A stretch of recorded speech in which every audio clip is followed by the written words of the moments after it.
যে আমাদের রাষ্ট্র পরিচালনার ক্ষেত্রে কাজ করার ক্ষেত্রে আমরা একটা টেন্ডেন্সি লক্ষ্য করছি যে কোনো বিষয়ের উপরে আদালতে, যেমন আমি আজকে সত্যি কথা বলতে কি আপনাদের সাথে কথা বলার অর্থ হচ্ছে মানুষ যেন প্রকৃতপক্ষে সঠিক তথ্যটা যায়।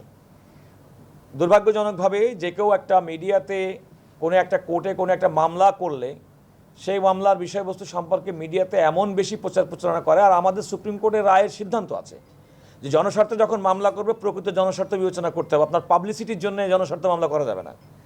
তো আমরা এই দু একটা উদাহরণের কথা বলেছি, আপনারা লক্ষ্য করেছেন কমপক্ষে পার্টিকুলার একটা মামলার কথা আমি উল্লেখ করেছি যেখানে আমাকে কোর্ট করে এমনভাবে বলা হয়েছে সেটার অন্য কোনো উদ্দেশ্য ছিল না। এর উদ্দেশ্য ছিল একটা প্রোপাগান্ডা মেশিন, নিজের প্রচারণার জন্য, আত্মপ্রচারণার জন্য।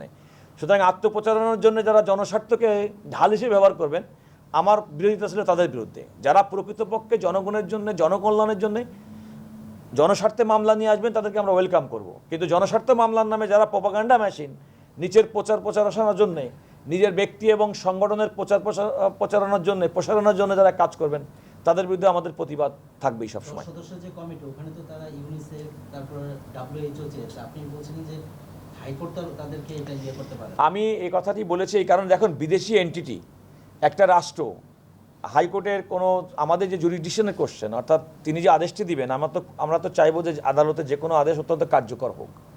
তো আপনি একটা ফরেন এন্টিটির উপর বাংলাদেশের কোনো আদালত এইভাবে তাদেরকে নির্দেশনা দিতে পারেন কিনা যে আপনি দেশের মধ্যে এই কাজটি করবে, আপনি সেখানে অন্তর্ভুক্ত হন। আমার বক্তব্যটা ছিল ওখানে রাষ্ট্র একটা প্রতিষ্ঠানের কাজ চাইতে পারে। যেমন আমি আগেই বলেছি যে সরকার কাজ করছে ওয়ার্ল্ড হেলথ অর্গানাইজেশনের সঙ্গে, সরকার কাজ করছে ইউনিসেফের সঙ্গে, এটা সরকার টু সরকার, রাষ্ট্র থেকে রাষ্ট্রের সঙ্গে সম্পর্ক।